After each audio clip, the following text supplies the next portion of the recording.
पप्पू आता भाजी घेऊन आलाय. जवळजवळ 15 दिवस बाहेर नाही गेला होता. आज जे काय मिळालं ना मला दुकानात, हां जे काय होतं ते आणलं. बरं झालं. आज पहिल्यांदा ना. आणि आता परत 2 दिवस पाऊस पडणार आहे ना. 2 दिवस आता परत पाऊस पडणार आहे. आपल्याला कमेंट केली होती पडणार आहे पाऊस, पण आता सुरुवात झाली आहे पावसाची. रात्रभर पाऊस थांबलेला नाहीये. आपल्याला कमेंट केली होती की होय परत येऊ शकतो, तर तुम्ही सामान घेऊन ठेवा. होय. आज माझी लिस्ट नाही, आज दुकानाची लिस्ट. म्हणजे दुकानवाल्याने जे दिलं ते घेतलं. अच्छा. आपली लिस्ट तर होतीच. हां आता तू बोलला ना, हे नाही तर ते, बरोबर. नाही तर हे, हां. असं आणलंय सर्व. कारण त्यांच्याकडे पण सर्व भाजीपाला आणि सर्व काही नाही ना जास्त. हां हां आज काय भरपूरच आणलंय वाटतं. काहीतरी करायला लागेल. परत कोण बाहेर जाते. होय. हा आतमध्ये घे.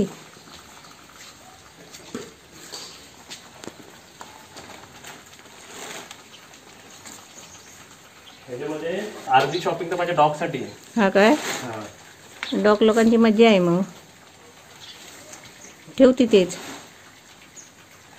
तू हे रेनकोट आणि काढ, आणि ते बाकी सगळं सामान आहे ना बाहेर काढून ठेव साईडला. हा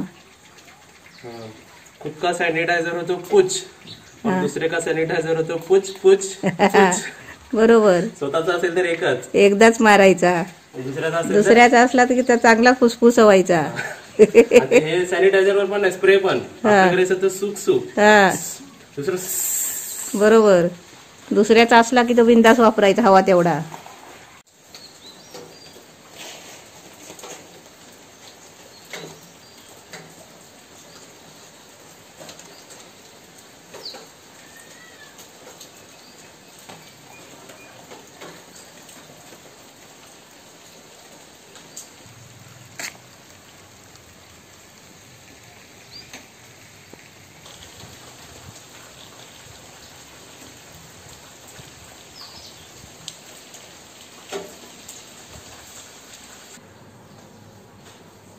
खाली बसायला थंड झालं सगळं. ह्याच्या बसशील ना. नमस्ते. आज बघूया पप्पूनी 15 दिवसांनी बाहेर गेलाय. आज काय आणलंय बघूया. 2 पिशव्या आणल्या आहेत वडं. मी तर एकच पिशवी दिली होती, पण त्यांनी 2 पिशव्या आणल्या आहेत. आता बघूया आपण काय काय आणलंय. आज मी आणलेलं नाही, दुकानवाल्याने जे दिलं ते घेतलं. अच्छा, म्हणजे दुकानवाल्याने दिलं. तू बोलला ना हे पाहिजे ते पाहिजे. हा बोललो मी. हा दुकानवाल्याला मी लिस्ट सांगितली, पण त्या लिस्ट मध्ये एक वस्तू हा तर 2 वस्तू नाही. अरे असं कारण कुठून आणणार, त्यांच्याकडे कुठून येणार है ना. मग त्यांच्याकडे कसं झालं, मग मीच विचारलो तुमच्याकडे काय आहे ना, तर तुमच्याकडे काय आहे ते द्या. आता मला डॉग साठी काय आणायचं होतं, डॉग साठी आणायचे होते मला मारी बिस्किट. हा जेवढे मारी बिस्किट होते ते आणले मी, आणि ते पण नव्हते. मग त्यांनी बोललं की क्रॅक जॅक आहे, तर मी बोललो क्रॅक जॅक द्या. असं झालं. आज सर्वात आधी तर तुला कढीपत्ता आणला. कढीपत्ता आणलाय, बरं झालं बघितलं म्हणून ताट आणलं. कढीपत्ता बघा केवढा आणलाय. मला कढीपत्त्याची आहे ना मस्त नवीन झणझणी चटणी बनवायची, ठेचा बनवायचा कढीपत्त्याचा. हा म्हणून म्हटलं कढीपत्ता तुला मिळाला तर आण. आणि ह्या सर्व पेपर बॅग मध्ये सर्व मेडिसिन आहेत, म्हणजे रिलेटेड जे घरगुती लागतात ना, एमर्जन्सी मध्ये काही लागू शकतात किंवा काही लागतात ना, असं ते आणलंय. आणि थोडा मम्मीला अजून जरा फ्रेश करण्यासाठी काय काय आणलंय बघायचं तुम्हाला. दाखव. मम्मीसाठी आणल्या म्हणजे ते दाखवायलाच पाहिजे. आणि तुम्हाला आधीच सांगतोय की इथे आणून 2 तास झालेले आहेत. 2 तास जास्त झाले. मी पण फ्रेश होऊन बसलेलो आहे, आणि त्यानंतर आम्ही खोलायला घेतलंय. आता ह्याच्यात काय काय आणलंय हे बघा. काय आणलंय मम्मीसाठी. मम्मीसाठी मी आणलंय आवळा पावडर, कारण पोटासाठी मम्मी खूप छान असं आवळा. आणि तुला आवळ्याची पावडर पोटासाठी चांगली असते. तुला लागते ना. लागते. हा म्हणून हे आणलंय. असं आपण मध्ये मध्ये खाल्लं पाहिजे. हे मुलतानी पावडर मम्मीच्या तोंडाला लावायला. हा मम्मी मला कशा लागली होती मुलतानी पावडर. ते झालं. अजून काय आणलं तुला. घरगुती मेकअप असतो ना आपला. हेच आम्ही कधीतरी हे सर्व देतो मम्मीला कधी कधी लावायला, आणि मग चान्स मिळाला की मी पण लावतो. है ना. आणि काय आणलं माहिती, त्रिफला चूर्ण आणलंय मम्मी तुला. ते कडू असतं ना. हो, पण ते कसं त्रिफला चूर्ण कशासाठी यूज, वात पित्त कफ तिन्ही जे दोष आहेत ना आपले, ते जर कोणत्या आयुर्वेदामध्ये काय सॉल्व्ह करू शकतं ते त्रिफला असतो.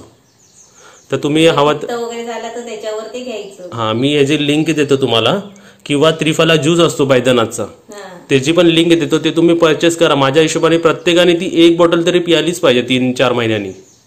कारण मम्मी तुला किती पाजले मी कशी ते आधी पहिलं सांग. एक- प्यायचं कसं? 1 बूच मध्ये 2 बूच पाणी, हा 1 बूच ज्यूस तर 2 बूच पाणी. बरोबर ज्यूस पिया तुम्ही पहिलं प्रिफर करा. हे ऍडव्हान्स नंतर जाऊ कारण हे कडू लागतं. बरोबर. मग है तू ना? कशाला आणलं कडू? पण तुला सवय आहे ना आता. हे बघा हे सर्व आणलेलं आहे, साईडला ठेवूया. घे ती पिशवी घे मम्मी ही वाली. ही घेऊ. येस. जड आहे. त्यावर अंडी आहे, अंडी इथे फटाफट आपण काढायला घेऊया. अंडी फुटली नाहीत ना? अंडी बरी आहे. अंडी आणली कारण मग आपल्याला कधी अंडी असली तर चांगलं असतं ना, पटकन आपलं केलं. चल आपण हे काढून घेऊया, पहिलं दुकान लावूया मग त्यांना दाखवूया. काढ. घे तू पण काढ. आलं लसूणची पेस्ट आणलीस ती बरं झालं. ती झाली एक पिशवी खाली. याच्यामध्ये आता काय हे पण दाखवूया काय काय आणलंय ते.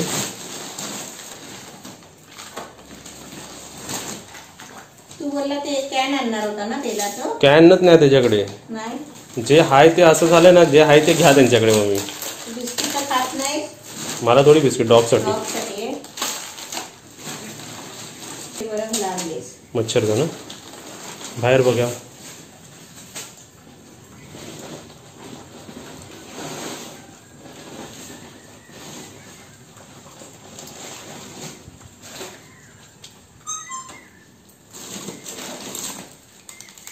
काढा काढा सर्व काढा. होत ते हा होत. आपल्याला कमेंट नव्हती की 3-4 दिवस 2-3 दिवस खूप पाऊस पडणार आहे. पाऊस तर पडणारच आहे ना आता, आणि आता पडतोच आहे. रात्री वारा पण किती सुटला होता. तो आमचा वाळूवरचा पत्र आहे ना, तिकडे कोपऱ्यात गेला तुळशीच्या इकडे. एवढा वारा सुटला होता. वाटत होता वादळच आहे. खिडकी बंद असल्यामुळे तो आवाज येत नव्हता वादळाचा. तर आज मार्केटमधून काय काय आणलेलं आहे असं नाही वाटतं. थोडं दुकानातलं थोडासा हिस्सा मी पूर्ण धुतलून आणला.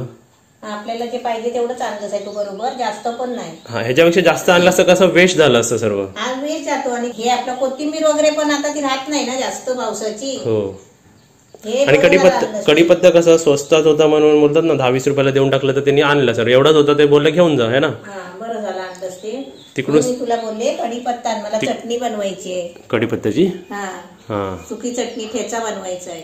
अरे वा. म्हणजे आता बरं ना, कधी आपलं काय करायला नाही मिळालं तरी डाळ केली किंवा पिठलं केलं की त्याच्यावर चटणी तोंडाला लावली. हो.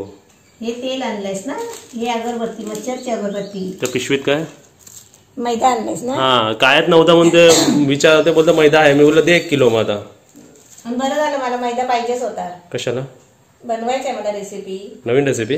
तेव्हा आपलं ते डेटॉल आणलं काय माहिती, ते आंघोळ करताना ना जरा थेंब टाकले की कसं पाणी, आंघोळीच्या पाण्यामध्ये पण 2 थेंब टाकायचे. तेच ते. आणि कधी काय स्वच्छ होतो. तेल आणलाय शेंगदाण्याचं तेल, दूध आणलाय, बटाटी आणले. बटाटी आमच्याकडे फेमस आहेत, आमच्याकडे बटाटी लागतातच. बटाट्याचे काप, फ्राईड पोटॅटो लागतातच आम्हाला. कशी पण भाजी बनवा, आमटीमध्ये बटाटा टाका.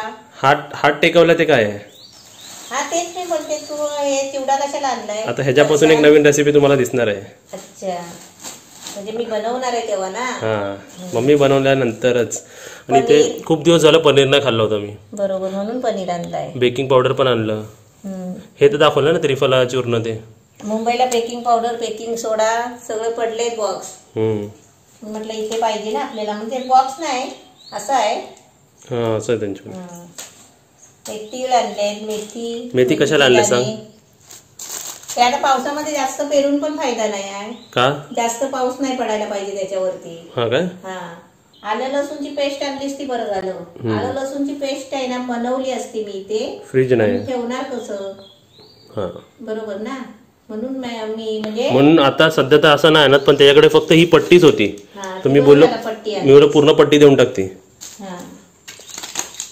आणि रवा हे असं हे मम्मीसाठी आणून ठेवतो मी, इलेक्ट्रोल पावडर. कधी काय म्हणजे असं मध्ये हप्त्यातून एकदा 1 ग्लास असं पियायला देतो मम्मीला ना. ते चांगली असते जरा एनर्जीसाठी. एनर्जी येते, जरा स्ट्रॉंग वाटतं. नंतर आजारी पडल्यानंतर पेक्षा आपण आधीच आपल्या सोय करायची. मध्ये मध्ये प्यायचं. हा दही आणलाय. दही आणि हे आपल्या असंच साबण आपले पाहिजे घरामध्ये. आपलं हे टूथपेस्ट पण संपला होता ना. टूथपेस्ट, बासमतीचे तांदूळ आणले. कुठे आहे बासमती. हे ना. हो, साखर. आणि साखर तशी आणत नाही मी, पण कसं एमर्जन्सीला लागते ना, काहीतरी रेसिपीला पण लागते. हो. घरात असायला पाहिजे. आणि इथे काय हे काय पहाड आणलेत एवढे, तर आम्ही खरं सांगू ह्याच्यातला एक पण पुडा मी तर खात नाही. मारी बघा किती आणलेत. मी पण खात नाही. ह्यातला 1-2 पुढे रोज माझ्या डॉगला. चालेल. कधी कधी काय होतं माहिती, कधी कधी आपलं नाही होत ना मम्मी, कधी कधी सर्व त्यांना. हो, आता पावसामुळे ती येत पण नाही ना टायमावर. मग जशी आली तशी मग एक पुडा फोडला दिला. आणि पार्ले बिर्ले असेच म्हणजे बोलतात ना त्यांच्याकडे, म्हणजे बोललो ना नाही म्हणून देऊन टाका, मग असं झालं ते. समजलीस तुला काय केलं मी ते. बरोबर बरोबर. आता आहे ना. हा, कारण मग इकडे कमी पडायला नको ना. त्यांच्याकडे पण ते असणार, तेच देणार ना आपल्याला. हो, ते पण शेवटी आपल्यासारखीच माणसं आहे, त्यांचा व्यवहार धंदा आहे म्हणून ते दुकान खोलून बसले. तेच म्हणतात की आता 8 दिवस लॉकडाऊन, तर आमच्याकडे जे होते एवढंच आहे, बाकी आला नाही नवीन नवीन माल. काय कसं येणार, ते पण लोक बाहेर जात नसतील ना. तिथे काय हा पाकिट माहिती आहे ना, मला मम्मीने दिला होता, आईने दिला होता. मला तर पाकिटची सवय नाही, पण आता यूज करतो, आता वापरतोय ना. आणि ते गाडीचे पेपर आणि सर्व डॉक्युमेंट्स, बाकी काय सर्व दाखवलं ना. हा, भाज्या. भाजी गवारीची भाजी आणलीस ना. हो. आता कशी तुला मिळाली? पाव किलो? किती आहे? अर्धा किलो आहे? पाव किलो आहे? पाव किलो आहे. पाव किलो आहे. पावसामध्ये ना भाज्या म्हणजे ते असेच असतात सडलेले. बघा गाजर बघा, पण तरी पण त्यांनी आपले आणले, भाजी बिजी मध्ये वापरायचे. आणि असं नाही की गाजरचा हलवाच बनवा. गाजरचा हलवा नाही बनवला तरी भाजीमध्ये तुकडे करून टाकायचे. हा, गाजर ना. प्रत्येक भाजी, आता समजा गवारीची भाजी करायची आहे तर त्याच्यामध्ये तुम्ही एक गाजर कापून टाकू शकता तुकडे करून. गवारीच्या भाजी बरोबर तेवढा पोटात जातो गाजर. मी तर अशीच करते. बरोबर आहे. हा. आणि हे काय लिंबू. लिंबू हे कसे छोटे छोटे. आज जरा स्वस्त मिळाले. स्वस्त म्हणजे 10 रुपयाचे तरी. 10 रुपयाचे 3 मग एक अजून एक घेतला, 4 दिले त्यांनी 10 रुपयाचे. पण छोटे, हे 1 रुपयाला एक असते. ज्यूस वाले आहेत, नरम आहेत. हे ना 1 रुपयावाले एक होते मम्मी पहिले होते. हा, है ना. आता किती? 10 रुपयाला काय 5 रुपयाला? 10 रुपयाला 4. बापरे. तू भाज्याचा रेट नाही विचारला मला. भाजी कशी आणली? कोणतीही भाजी 100 रुपये किलोच्या खाली नाही. बाई, म्हणजे ही पाव किलो पण 25 रुपये विचार. कडधान्य भरून ठेवायचं आता. पावसाच्या आधी डिमांडला जायचं, सर्व कडधान्य भरायचं. आणि भाज्या आता चांगले येत नाही फ्रेश. आणि फ्रुट्स आणलेत नाही मी. ते बोलते तू नेहमी केळा आणतो आणि काकडी आणतो ना. काकडी तर नव्हतीच, होती ती पण एकदम खराब. आणि काही बी फ्रुट्स बिट्स पण एकदम व्यवस्थित नव्हते. म्हणजे बोलतात ना, जे मिळालं ते आणलं. बरं झालं है ना. कमीत कमी हे तरी असावं घरी. असायला पाहिजे. बटाटे तर म्हणजे प्रत्येकाच्या घरात बटाटा असलाच. कांदा तर आहे आपल्याकडे, कांद्याचे पूर्ण कोणी. बटाटे नेहमी असायलाच पाहिजे घरामध्ये. आणि असे डाळी आणि असं ते भात पण 1 किलो का आणले, तांदूळ का आणलेत 1 किलो, कारण आपण कधी तू काहीतरी बनवू शकतो, रेसिपी बनवली तर होऊ शकतं ना. तर बघा, ही होती आमच्या नॉर्मल घरातली नॉर्मल शॉपिंग, है ना. छोट्याशा घरातली छोटीशी शॉपिंग. हो, एमर्जन्सी शॉपिंग बोलू शकतो याला. बरोबर. आता तुम्ही इथे एवढं सर्व सामान बघितलं आहेत ना, तर कमेंट बॉक्स मध्ये सांगा ह्याच्यापासून 3 कोणत्या रेसिपी बनणार आहेत ह्या सामानापासून. ह्या सामानामध्ये दिसतंय तुम्हाला मी एक सांगितलीच आहे. हा, ती तर आता परत रिपीट नाही करत, पण ती पण इन्क्लूड करा तुम्ही टॉप 3 मध्ये. 3 मध्ये कोणते 3 रेसिपी येतील ह्याच्यातले बघूनच माणूस सांगू शकतो की कोणते 3 रेसिपीज आहेत, म्हणजे कसले रेसिपीज आहेत, है ना. आणि गाजराचं जर तू मम्मी बोललीस तर माझ्या हिशोबाने समजा मिसळ आपण बनवतो बघ, कधी कधी बघ मिसळ तिखट होते, म्हणजे मसाला जास्त पडला जातो. त्या मिसळवरती आपण जर गाजराचे तुकडे टाकले ना, गाजर किसून पण टाकला तरी पण चालेल. हा, म्हणजे काय होतं त्याचा तिखट प्रमाण जरा. एक चमचा मिसळ खाल्ली तर त्याच्यावर एक गाजराचा तुकडा चावून खायचा. हा, मग त्यामुळे काय होतं की तिखट नाही म्हणजे तोंडाचा. असे टेक्निक आणि असे टिप्स आपण ना लक्षात ठेवले पाहिजे. हे सर्व टिप्स हे सर्व मी लक्षात ठेवतो. मम्मीचे व्हिडिओ जेव्हा पण मी बनवतो आणि बघतो ना, तेव्हा असे मायन्यूट टिप्स आपण लक्षात ठेवले पाहिजे. आणि भाव कसा मम्मी वाढतो कमी होतो, पण आपल्याला माहिती पण पाहिजे की बेस भाव किती आहे. एकीकडे ना बटाटा ना 40 रुपये किलो बोलले मला माहितीये की मी बटाटा 20 रुपये किलोनी आणतो सध्या पण. आणि जर वाढला असेल तर 20 ते 40 नाही होणार, 20 ते 30 होतील. म्हणून मी 40 रुपये किलो एका दुकानातून नाही घेतले. मग बाजूच्या दुकानात गेलो 2 दुकान सोडून, तिकडे 30 रुपये किलोनी मिळाले मला. समजलं. 10 रुपयाचा फरक पडला ना. हा, म्हणजे एवढं पण आपण स्मार्ट राहायचं. आपल्याला बेस व्हॅल्यू माहिती पाहिजे. आता कांदे 17 म्हणजे 20 रुपये किलोनी आहेच, तर कोण 50 ने विकला नाही पाहिजे. आता विकणारे असतील तर 30 ने विकू दे. 40 पण जास्त झाले, है ना. मग 20चे आहेत आपण 30 ने घ्यायचे, 40चे कधीच नाही घ्यायचे. त्याच्याकडून 40चे बी बटाटे घेतलेच नाही. पण त्यांनी पण कांदे काही एवढे आता महाग नाही आणले, त्यांनी पण स्वस्त मध्येच आणले. हा, आणि बटाटे पण एवढी महाग नाही विकली पाहिजे. बरोबर. 30 रुपये म्हणजे सर लॉकडाऊन आहे म्हणून समजून येतो. लॉकडाऊन आहे ते लोक कमवू शकतात, पण आपल्याकडे पण हो, म्हणजे असे माणसं आहेत ज्यांच्याकडे खरोखर इन्कम नाहीये, मग ते काय करतील मग? काय करणार, कुठून आणणार? म्हणून विकणाऱ्यांनी पण जरा ना भाव एवढे नाही वाढवले पाहिजे. जर 20 रुपयाचेच बटाटे मग मी त्यांना आणि आता आपण भाजीपाला आणतो तर काय शेतकऱ्याकडून आणत नाही हो कमी भावामध्ये. आणि आता विकायला भाव आता एवढा लावतात, ते काहीतरी आहे ना असं की शेतकऱ्यांच्या पोटावर पाय येतो. त्यांच्याकडून नाही, त्यांच्या पोटावर पाय नाही, उलट मिडलमॅन लोक फसवतात सर्व. हा तेच ना, म्हणून त्यामध्ये लोकांनी असं भारी विकलं नाही पाहिजे. जर आमचे व्हिडिओ बघत असाल तर तुम्ही रेट वाढवा, पण एवढी पण वाढवू नका की गरीब माणसांना घेताना किंवा ते बोलणार नाही, पण खरं खूप प्रॉब्लेम्स येतात लॉकडाऊन. तर तुला काय मेसेज द्यायचा व्हिडिओ संपवता? आता तुम्ही म्हणजे जास्त आता पावसाळ्याचे दिवस चालू झालेले आहे आणि आता तुम्ही सामान भरा घरामध्ये. आणि आता जसे कांदे भरले असतील तर थोडेफार बटाटे पण भरा आणि खुले ठेवा गोंट्यावर वगैरे टाकून.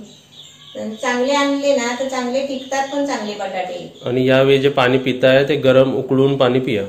आता गार पाणी नाही प्यायचं, उकळूनच पाणी प्यायचं. पाणी करायचं, थंड करून बाटलीत भरून ठेवायचं आणि ते प्यायचं. आणि एखादं समजा तुमच्याकडे गरम टोपभर पाणी करायचं, कळशीत ओतून ठेवायचं, ते दिवसभर प्यायचं.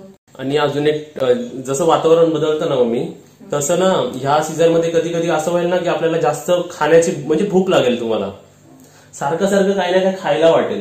बरोबर. हा, तर ते पण तुम्ही कंट्रोल करा, कारण अशा सीझन मध्ये माणूस असा होऊ शकतो. हा, जेवढे आयुष्यभर डायटिंग करतो आपण ते ह्या महिन्यात आपण बिघडू शकतो. माझ्यासारखं नाही ना, मम्मीला आता कंट्रोल मध्ये देतो खाणं, तर तुम्ही पण कंट्रोल करा. आणि असं पण नाही की अर्ध्या पोटाने राहायचं. अर्ध्या पोटाने नाही म्हणत आहे मी, पण काय होतं माहिती लागेल तेवढं टायमाला जेवायला बसाल ना, एकदम पोटभर एकदम मस्त खायचं, हेल्दी आणि सर्व आपलं न्यूट्रिशनल आणि सर्व घरगुती बनलं असेल ना सर्व खायचं. पण एक तर थोडी आहे ना, थोडी सकाळी संध्याकाळी थोडी एक्सरसाइज करायची. हो, पण आता एक कमेंट होती की मी एवढं सगळं आपण खातो, हे लोक एवढं सगळं खातात पण एवढे ते लोक अशी फिट कशी राहतात?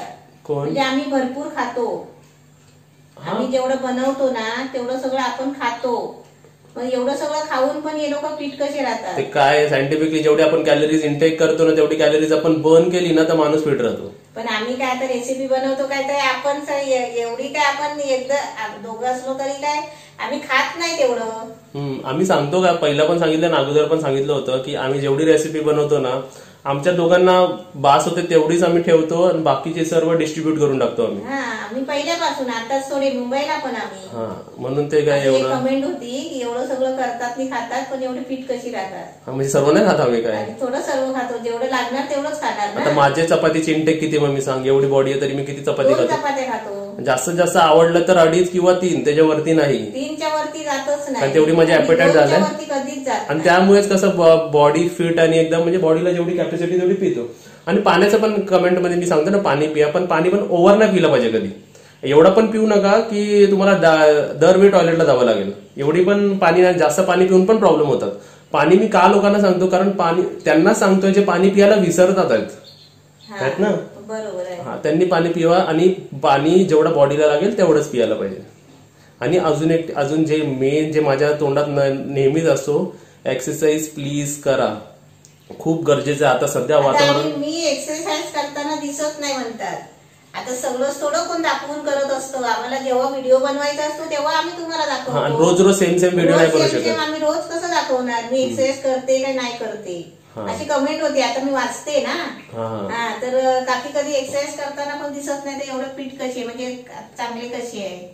कधी एक्सरसाइज तर करताना दिसत नाही करतो मी. जर स्वतः घरी एवढा ट्रेनर आहे तर नाही करून घेणार का? मग आणि एक्सरसाइज अजून करायची काय? पुरं एवढं घराचं सगळं काम करायला लागतोय, वॉकिंग होते.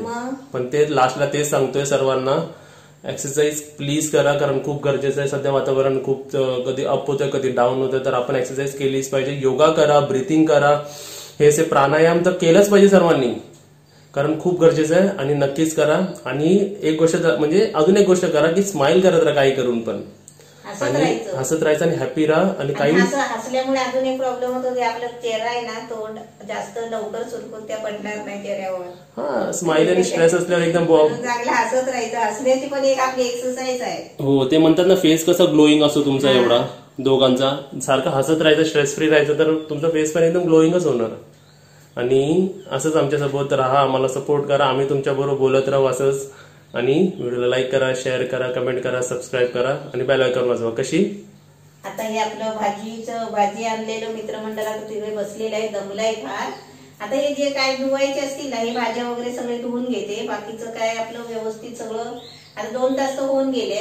आता हे मला सगळं ठीकठाक करायचं आहे. एवढं सगळं आतमध्ये नेऊन ठेवायचं आहे. मला पप्पू मदत करणारच आहे, पण ती पण माझी एक एक्सरसाइज होते ना, की असं नाही की त्या पिशवीतून आणले आणि मी डायरेक्ट तिकडे ठेवून दिले. बरोबर ना? हे पण आपण काम उचल देवर म्हणतात ना, तसं आपण करायचं. मी तुम्हाला एक सांगतो, मम्मीनी आणि आम्ही कधी कोणत्या कामाला ठेवलेलं नाही आमच्या घरी. कधीच नाही आयुष्यभर, आम्ही जिंदगीभर मी कधी कामाला अशी बाई तर ठेवलेली नाही. त्यामुळे मम्मी सर्व काम करते. सर्व काम करते. आता बघा मांडी घालून बसली. हो, नाहीतर मग प्रॉब्लेम नाही. नाहीतर पाय दुखतात, हात दुखतात, चालू असतात माणसांचे. कधी कधी पाय दुखतात रात्रीचे वगैरे, तर पप्पू पाय जरा तुडवतो. मग कुठे नाही कुठेतरी हड्डी वाजते. मग मम्मी खुश, मम्मी झोपते मग लगेच. मग मस्त. असं तुम्ही पण एन्जॉय करा फॅमिली सोबत आणि आमच्या सोबत राहा. थँक्यू.